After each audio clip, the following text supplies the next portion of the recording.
ಮುಂದೆ ಭಾರತೀಯರು ಭಾರತೀಯ ಇತಿಹಾಸವನ್ನು ಬರೆದಾಗ ಏನು ಮಾಡಿದ್ರು ಅನ್ನೋದು ಬಹಳ ಮುಖ್ಯ.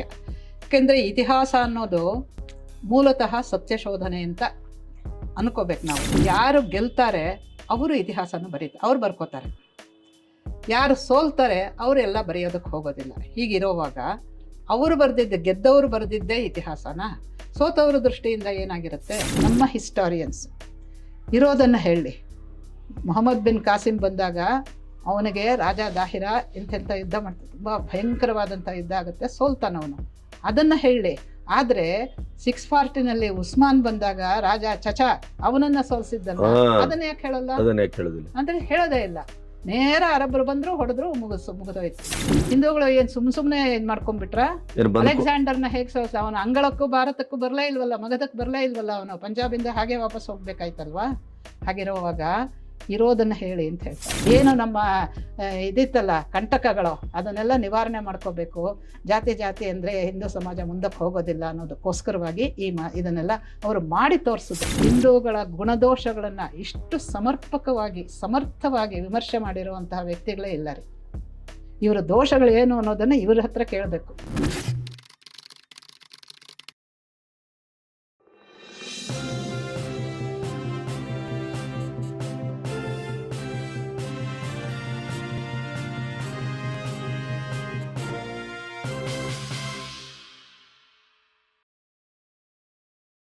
ಇನ್ನೊಂದು ಬಹಳ ಮುಖ್ಯವಾದಂಥ ವಿಚಾರನ ಇಲ್ಲಿ ಪ್ರಸ್ತಾಪ ಮಾಡ್ತಾರೆ ಇವರು ಈ ಚಿನ್ನದ ಯುಗಗಳು ಬರೆಯುವಾಗ.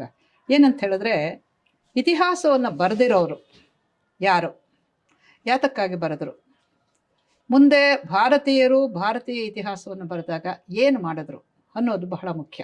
ಯಾಕೆಂದರೆ ಇತಿಹಾಸ ಅನ್ನೋದು ಮೂಲತಃ ಸತ್ಯಶೋಧನೆ ಅಂತ ಅನ್ಕೋಬೇಕು ನಾವು. ಅಂದ್ಕೊಂಡದ್ದು ಹಾಗೆ. ಸತ್ಯವನ್ನೇ ಶೋಧನೆ ಮಾಡಿದಾರ ಇಲ್ವಾ ಇವರು ಅನ್ನೋದನ್ನು ನೋಡಬೇಕು. ಆಮೇಲೆ ಇತಿಹಾಸದಲ್ಲಿ ಇನ್ನೂ ಒಂದು, ಯಾರು ಗೆಲ್ತಾರೆ ಅವರು ಇತಿಹಾಸನ ಬರೀತಾರೆ, ಅವ್ರು ಬರ್ಕೋತಾರೆ.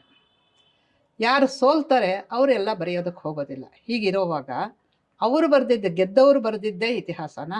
ಸೋತವ್ರ ದೃಷ್ಟಿಯಿಂದ ಏನಾಗಿರುತ್ತೆ ಅಂದರೆ, ಎಲ್ಲ ಕಾಲದಲ್ಲೂ ಸೋತಿರ್ತಾರೆ ಅಂತಲ್ಲ, ಒಟ್ಟಿನಲ್ಲಿ 2 ಪಾರ್ಟಿಗಳಿರುತ್ತಲ್ಲ, ಅದರಲ್ಲಿ ಒಂದು ಪಾರ್ಟಿ ಬರೆಯುತ್ತೆ, ಇನ್ನೊಂದು ಪಾರ್ಟಿದು ದೃಷ್ಟಿಕೋನ ಏನು ಅದು ಇಲ್ಲ. ಈ ವಿಚಾರನ ಇಟ್ಕೊಂಡು ತತ್ಕಾಲದಲ್ಲಿ ಇತಿಹಾಸ ಕಥನ ಹೇಗಿತ್ತು ಅಂತ, ಈಗ ನಾವು ಹೇಳ್ತೀವಲ್ಲ ಏನು ಫಾಲ್ಸ್ ನೆರೆಟಿವ್ಸ್ ಅಂತ, ಇದು ಆವತ್ತಿನಿಂದ ಬಂದಿದೆ ನಮ್ಮ ದೇಶದಲ್ಲಿ ಅಂತ. ಈಗ ನೋಡಿ, ಉದಾಹರಣೆಗೆ ಇತಿಹಾಸವನ್ನು ಬರೆಯುವಾಗ ಪ್ರಾಚೀನದ್ದು ಅವರು 2 ವಿಭಾಗ ಮಾಡ್ಕೋತಾರೆ. ಈ ಹೂಣರನ್ನೆಲ್ಲ ಹೊರಗಟ್ಟೋವರೆಗೂ ಇದ್ದಂಥದ್ದು ಪ್ರಾಚೀನ ಕಾಲ, ಅದಾದ ಮೇಲೆ ಮಧ್ಯಕಾಲ, ಅದು ಎಂಡ್ಸ್ ವಿತ್ ದಿ ಅರ್ವಾಚೀನ ಕಾಲ, ಅದಿರಲಿ. ಹಾಗೆ ಮಾಡೋವಾಗ ಎಲ್ಲಿಂದ ಎಲ್ಲಿಗೆ ಹಾರ್ತಾರೆ ಇವರು ಅಂತ. ಈಗ ನೋಡಿ, ಹೂಣರಾಯಿತು, ಅದಾದನ್ನೆಲ್ಲ ಗುಪ್ತರದು ಚಿನ್ನದ ಯುಗ, ಎಲ್ಲ ದೃಷ್ಟಿಯಿಂದಲೂ ಕೂಡ ಅತ್ಯದ್ಭುತವಾದಂತಹ ಒಂದು ಯುಗ ನಿರ್ಮಾಣ ಮಾಡಿದ್ರು ಅವರು. ಸಾಹಿತ್ಯ, ಕಾಳಿದಾಸ ಆ ಕಾಲದವನು. ಹೀಗೆಲ್ಲ ಇರುವಾಗ ಆಮೇಲೆ ಏನು ಮಾಡ್ತಾರೆ, ಇತಿಹಾಸ ಬರೆಯೋರು ಅಲ್ಲಿ ಮುಗಿದ ತಕ್ಷಣ, ಹೂಣರು ಮುಗಿದ ತಕ್ಷಣ ಇಲ್ಲಿಗೆ ಹಾರಿಬಿಡ್ತಾರೆ. ಇಲ್ಲಿಗೆ 7 ಕ್ರಿಸ್ತಶಕ 711 ಇವನು ಬಂದಿದ್ದು, ಯಾರು, ಮೊಹಮ್ಮದ್ ಬಿನ್ ಕಾಸಿಮು ಸಿಂಧನ್ನು ಆಕ್ರಮಣ ಮಾಡಿದ್ದು. ಅವಾಗ ರಾಜ ದಾಹಿರ ಅಂತ ಇರ್ತಾನೆ. ಅವನನ್ನು ಇವಾಗ ಮಧ್ಯೆ ಅಂದರೆ ಹೂಣರ ಪರಾಸ್ತದ ನಂತರ ಒಂದು ಸುಮಾರು 100-150 ವರ್ಷ ಕಾಲ ತುಂಬ ಸಮೃದ್ಧವಾಗಿ ಚೆನ್ನಾಗಿರುತ್ತೆ. ಅದು ಬರೋದಿಲ್ಲ, ಅದನ್ನು ಹೇಳೋದೇ ಇಲ್ಲ. ಇವಾಗ ನೇರ ಇತಿಹಾಸ ಬರೆಯೋರು ಏನು ಮಾಡ್ತಾರೆ, ಅಲ್ಲಿಂದ ಇಲ್ಲಿಗೆ ನೇರ ಬಂದ್ಬಿಡ್ತಾರೆ. ಇಸ್ಲಾಮಿಕ್ ಇನ್ವೇಷನ್ ಶುರುವಾಗೋಯ್ತು ಅಂತ. ಸೊ 150 ವರ್ಷ ಕಾಲದ ಒಂದು ಸಮೃದ್ಧಿ, ಆ ಜನ ಎಷ್ಟು ಏನೇನು ಮಾಡಿದ್ರು ಅದೆಲ್ಲವೂ ಕೂಡ ಹೊರಟೋಗುತ್ತೆ. ಯಾರು ಬರೆಯೋದೇ ಇಲ್ಲ ಅದ್ರ ಬಗ್ಗೆ. ಅಂಥ ದೋಷಗಳನ್ನು ಎತ್ತಿ ಹೇಳ್ತಾರೆ ಇವರು. ಇದಾಯಿತು ನೋಡಿ. 711ಕ್ಕೆ ಇವನು ಬರ್ತಾನೆ, ಯಾರು, ಮೊಹಮ್ಮದ್ ಬಿನ್ ಕಾಸಿಂ. ಈ ರಾಜರು, ಸಿಂಧನ್ನು ಆಳ್ತಾ ಇದ್ದವರು ಸನಾತನ ಧರ್ಮೀಯರು, ಅದರಲ್ಲೂ ಆವತ್ತಿನ ಕಾಲದ ಬ್ರಾಹ್ಮಣರು. ಒಬ್ಬ ಚಚಾ ಅಂತ ಒಬ್ಬ ರಾಜ ಇರ್ತಾನೆ. ಈ ಅರಬ್ಬು ಮತ್ತು ಸಿಂಧು ಇವರಿಬ್ಬರಿಗೂ ಕೂಡ ಸಾಕಷ್ಟು ಇದು ಹತ್ತತ್ರ ಇದೆಯಲ್ಲ, ಅವರು ದೋಣಿಗಳಲ್ಲಿ ಬಂದುಬಿಡ್ತಾ ಇದ್ರು, ಬಂದು ಇವರನ್ನು ಆಕ್ರಮಿಸ್ತಾ ಇದ್ರು. 640ರ ಕಾಲದಲ್ಲಿ ಈ ಚಚಾ ರಾಜನ ಮೇಲೆ ಅಲ್ಲಿನ ಒಬ್ಬ ಬಂದಿದ್ದ, ಉಸ್ಮಾನ್ ಅಂತ, ಅವನು ದಾಳಿ ಮಾಡ್ತಾನೆ. ಇವನು ಅವನನ್ನು ಓಡಿಸ್ತಾನೆ, ಇವನನ್ನು ಸೋಲಿಸಿ ಓಡಿಸ್ತಾನೆ.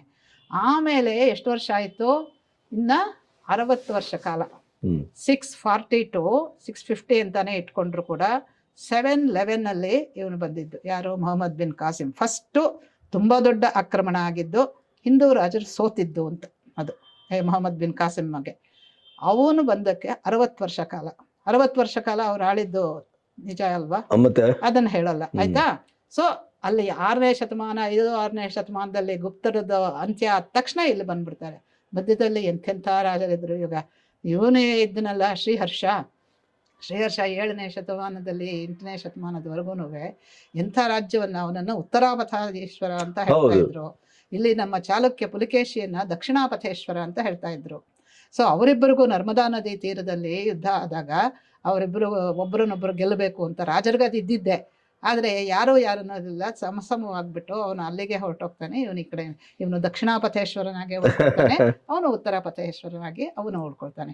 ಸೊ ಭಾರತವನ್ನು ಬಹಳ ಪ್ರಾಚೀನ ಕಾಲದಿಂದ ಭೌಗೋಳಿಕವಾಗಿ ಉತ್ತರಾಪಥ ದಕ್ಷಿಣಾಪಥ ಅಂತ ಇದು ಚಾಣಕ್ಯನ ಕಾಲದಿಂದನೂ ಇರುವಂಥ ವಿಚಾರನೇ ಇದು. ಚಾಣಕ್ಯನ ಕಾಲದಿಂದನೂ ಇದೆ. ಆ ದಾರಿಗಳು ದಕ್ಷಿಣಾಪಥಕ್ಕೆ ಹೋಗೋದಕ್ಕೆ ದಾರಿಗಳು ಏನಿದೆ ಇದೆಲ್ಲ ಯಾಕೆ ಅಂತ ಹೇಳಿದ್ರೆ, ದಾರಿಗಳ ವಿಚಾರ ಎಲ್ಲ ಯಾಕೆ ಮಾತಾಡ್ತಾರೆ ಅಂತ ಹೇಳಿದ್ರೆ, ಕ್ಯಾರವಾನ್ಸ್ ಅಂದ್ರೆ ವ್ಯಾಪಾರಿಗಳಿರ್ತಾ ಇದ್ರು. ಸಮುದ್ರ ಭೂಮಾರ್ಗದಲ್ಲಿ ಜಲಮಾರ್ಗದಲ್ಲಿ ವ್ಯಾಪಾರ ಯಾವ ಕಾಲದಿಂದಾನೂ ನಡೀತಿತ್ತು. ಚಾಣಕ್ಯನ ಗ್ರಂಥದಲ್ಲಿ ನೌಕಾಧ್ಯಕ್ಷ ಇದ್ದಾನೆ. ಸುಮ್ನೆನಾ? ನೌಕೆ ಯಾಕೆ ಬೇಕಾಗಿತ್ತು? ಒಳಗೆ ಓಡಾಡೋದಕ್ಕೆ, ಇಲ್ಲಿ ನೀರು ಬಂದ್ರೆ ದೋಣಿಗಳು ಆತರ ಅಲ್ಲ. ಸಮುದ್ರ ವ್ಯಾಪಾರಿಗಳು ನಮ್ಮ ಜನ. ಆ ಕೊಲಂಬಸ್ಸನ್ನು ಕರ್ಕೊಂಬಂದಿದ್ದೆ ನಮ್ಮ ವ್ಯಾಪಾರಿಗಳು ಅಂತ ಹೇಳ್ತಾರೆ. ಅವನಿಗೆ ದಾರಿ ತಪ್ಪೋಗಿತ್ತು ಅಂತ. ಹೀಗೆಲ್ಲ ಇರೋವಾಗ ಇದನ್ನೆಲ್ಲ ಬಿಟ್ಟಿದ್ದೇನೆ. ನಾವು ಅವರಿಂದ ಆಕ್ರಮಣ ಆಗಿದ್ದು, ಅವರಿಂದ ನಮಗಾದಂಥ ನಷ್ಟಗಳನ್ನೇ, ಸೌಲುಗಳನ್ನೇ, ಸರಮಾಲೆಯನ್ನೇ ಹಾಕ್ಕೊಂಡು ಹೋಗ್ತಾ ಇದ್ರೆ ನಿಮ್ಮನ್ನು ಯಾರ್ರೀ ಬೇಡ ಉದ್ಧಾರ ಆಗು ಅಂತ ಹೇಳ್ತಾರೆ? ನೀವೇ ನಿಮಗೆ ಹೀಗೆ ಮಾಡಿಕೊಂಡ್ರೆ ಅದನ್ನು ಇವರು ಎತ್ತಿ ಹೇಳ್ತಾರೆ. ನಮ್ಮ ಹಿಸ್ಟಾರಿಯನ್ಸ್ ಇರೋದನ್ನು ಹೇಳಿ. ಮೊಹಮ್ಮದ್ ಬಿನ್ ಕಾಸಿಂ ಬಂದಾಗ ಅವನಿಗೆ ರಾಜ ದಾಹಿರ ಎಂತೆಂಥ ಯುದ್ಧ ಮಾಡ್ತಾರೆ, ತುಂಬ ಭಯಂಕರವಾದಂಥ ಯುದ್ಧ ಆಗುತ್ತೆ, ಸೋಲ್ತಾನವನು. ಅದನ್ನು ಹೇಳಿ. ಆದರೆ 640 ಉಸ್ಮಾನ್ ಬಂದಾಗ ರಾಜ ಚಚ ಅವನನ್ನ ಸೋಲ್ಸಿದ್ದಲ್ಲ, ಅದನ್ನ ಯಾಕೆ ಹೇಳಲ್ಲ? ಅಂದ್ರೆ ಹೇಳೋದೇ ಇಲ್ಲ. ನೇರ ಅರಬ್ಬರು ಬಂದ್ರು, ಹೊಡೆದ್ರು, ಮುಗಿದೋಯ್ತು ಅಂತ. ಇಲ್ಲಿ ಎಂತೆಂಥ ಭಯಂಕರವಾದಂಥ ಯುದ್ಧ ಮಾಡ್ತಾನೆ ಅವನಂತ ಹೇಳಿದ್ರೆ, ಆ ಸಮಯದಲ್ಲಿ ನೋಡಿ, ಆ 711 ಆಗಿದ್ದು. ಅದಾದ ಮೇಲೆ ಯಾವಾಗ 10ನೇ 11ನೇ ಶತಮಾನದಲ್ಲಿ ಡೆಲ್ಲಿ ಸುಲ್ತಾನೇಟ್ ಹಿಡಿದಿದ್ದು. 300 ವರ್ಷಗಳ ಕಾಲ ಇಸ್ಲಾಮು ಬಂದರೂ ಕೂಡ ಇಲ್ಲಿ ರಾಜ್ಯವನ್ನು ಗೆದ್ಕೊಳ್ಳೋಕ್ಕಾಗಲಿಲ್ಲ. ಅದಕ್ಕೆ ವಿರುದ್ಧವಾಗಿ ಅಲ್ಲಿ 50 ವರ್ಷದಲ್ಲಿ ಇಡೀ ಯುರೋಪನ್ನು, ಅಲ್ಲಿನ ಆಫ್ರಿಕನ್ ಕಂಟ್ರೀಸನ್ನೆಲ್ಲ ಮುಳುಗಿಸ್ಕೊಂಡ್ಬಿಟ್ರು ಅವರು. ಆಯಿತಾ? ಅಂದರೆ ಯಾವ ರೀತಿಯ ಒಂದು ಪ್ರತಿರೋಧವನ್ನು ಒಡ್ಡಿರಬೇಕು, ಅದಕ್ಕೇನು ಬೆಲೆನೇ ಇಲ್ವಾ ನಿಮ್ಮ ಇತಿಹಾಸ ಕಥನದಲ್ಲಿ? ಹಿಂದೂಗಳು ಏನು ಸುಮ್ಮನೆ ಏನು ಮಾಡ್ಕೊಂಡ್ಬಿಟ್ರ? ಅಲೆಕ್ಸಾಂಡರ್ನ ಹೇಗೆ ಅವನು ಅಂಗಳಕ್ಕೂ ಭಾರತಕ್ಕೂ ಬರಲೇ ಇಲ್ವಲ್ಲ, ಮಗಧಕ್ಕೆ ಬರಲೇ ಇಲ್ವಲ್ಲ, ಅವನು ಪಂಜಾಬಿಂದ ಹಾಗೆ ವಾಪಸ್ ಹೋಗ್ಬೇಕಾಯ್ತಲ್ವಾ? ಹಾಗಿರುವಾಗ ಇರೋದನ್ನು ಹೇಳಿ ಅಂತ ಹೇಳ್ತಾರೆ ಅವರು. ನೀವು ಹಿಂದೂಗಳದ್ದು ತುಂಬ ದೊಡ್ಡಸ್ತಿಗೆ ಅಂತ ಹೇಳಲ್ಲ. ಬಹುಶಃ ನಾನು ಓದಿರೋದ್ರಲ್ಲಿ ಹಿಂದೂಗಳ ಗುಣದೋಷಗಳನ್ನು ಇಷ್ಟು ಸಮರ್ಥವಾಗಿ ವಿಮರ್ಶೆ ಮಾಡಿರುವಂತಹ ವ್ಯಕ್ತಿಗಳೇ ಇಲ್ಲ ರೀ. ಇವರ ದೋಷಗಳು ಏನು ಅನ್ನೋದನ್ನು ಇವ್ರ ಹತ್ರ ಕೇಳಬೇಕು. ಅದಕ್ಕೆ ಅವರು ಆಗಿನ ಕಾಲದ ಬ್ರಾಹ್ಮಣರಿಗೂ, ಅವರ ಸಮಾಜದವ್ರು ಇರ್ತಾರಲ್ಲ, ಅವ್ರಿಗೂ ಎದುರು ಹಾಕೋಬೇಕಾಗತ್ತೆ. ಇವರು ಪತಿತ ಪಾವನ ಮಂದಿರ ಕಟ್ಟಿಸ್ತಾರಲ್ಲ, ಎಂಥ ಸಮಾಜ ಸುಧಾರಣೆ ಮಾಡಿದ್ದು. ಅಂಬೇಡ್ಕರ್ ಕಟ್ಸಿದ್ರು ಇಲ್ವಾ? ಇವರು ಕಟ್ಸಿದ್ರು. ಆ ಭಂಗಿ ಸಮುದಾಯವನ್ನು ಕರೆದು ಅವ್ರ ಹತ್ರ ಶಂಕರಾಚಾರ್ಯರ ಜೊತೆಯಲ್ಲಿ ಕೂತ್ಕೊಳ್ಳೋ ಹಾಗೆ ಮಾಡಿ, ಅವ್ರ ಹತ್ರ ಲೋಟಿ ಬಂದಿ ಅಂತಿತ್ತಲ್ಲ, ನೀರು ಕುಡಿಬಾರ್ದು, ಅವ್ರು ತಂದು ಕೊಟ್ಟು ನೀರನ್ನ ಇವ್ರು ಕುಡಿಯೋ ಹಾಗೆ ಮಾಡಿಸಿದ್ರು ನೋಡಿ. ಸಾವರ್ಕರ್ ಬಗ್ಗೆ ಅವೆನ್ನೆಲ್ಲ ಹೇಳೋದಿಲ್ಲ ಈ ಕಾಂಗ್ರೆಸ್. ಸುಮಂಗಲಿ ಪೂಜೆ ಅಂತ ಮಾಡ್ತೇವಲ್ಲ ನಾವು, ಅರಿಶಿನ ಕುಂಕುಮ ಕೊಡೋದು, ಈ ಬ್ರಾಹ್ಮಣ ಹೆಂಗಸರು ಅವರಿಗೆ ಕೊಡೋ ಹಾಗೆ ಮಾಡಿ, ಅವರಿಂದ ಇವ್ರು ತಗೊಳ್ಳೋ ಹಾಗೆ ಮಾಡಿ ಅದನ್ನೆಲ್ಲ ಏರ್ಪಡಿಸಿದ್ರು.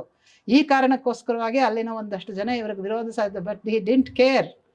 ಅಂದರೆ ಅಷ್ಟರ ಮಟ್ಟಿಗೆ ಹಿಂದೂಗಳಲ್ಲಿ ಒಗ್ಗಟ್ಟಿರಬೇಕು ಮುಂದೆ ಹೋಗ್ಬೇಕಾದ್ರೆ. ಯಾಕೆ ಅಂದರೆ ಅವ್ರಿಗೆ ಯಾಕೆ ಈ ಭಾವನೆ ಬಂದಿತ್ತು ಅಂತ ಹೇಳಿದ್ರೆ, ಹಿಂದೆ ನಡೆದಿದ್ದಂಥ ದೋಷಗಳು ಏನಿತ್ತು, ಏನು ನಮ್ಮ ಇದಿತ್ತಲ್ಲ ಕಂಟಕಗಳು, ಅದನ್ನೆಲ್ಲ ನಿವಾರಣೆ ಮಾಡ್ಕೋಬೇಕು. ಜಾತಿ ಅಂದರೆ ಹಿಂದೂ ಸಮಾಜ ಮುಂದಕ್ಕೆ ಹೋಗೋದಿಲ್ಲ ಅನ್ನೋದಕ್ಕೋಸ್ಕರವಾಗಿ ಇದನ್ನೆಲ್ಲ ಅವರು ಮಾಡಿ ತೋರಿಸಿದ್ರು. ಅವರು ರತ್ನಗಿರಿಗೆ ಬಂದ್ಬಿಟ್ಟಾದ್ಮೇಲೆ ಹೊರಗಡೆ ರಾಜಕೀಯವಾಗಿ ಯಾವುದಕ್ಕೂ ಪ್ರವೇಶ ಇರಲಿಲ್ಲ. ಅವ್ರಿಗೆ ನಿಷೇಧ ಹಾಕಿದ್ರು. ಕಾಲಪಾನಿಯಿಂದ ಅವರನ್ನು ಬಿಟ್ರಲ್ಲ, 12 ವರ್ಷ ಅಲ್ಲಿದ್ದರು.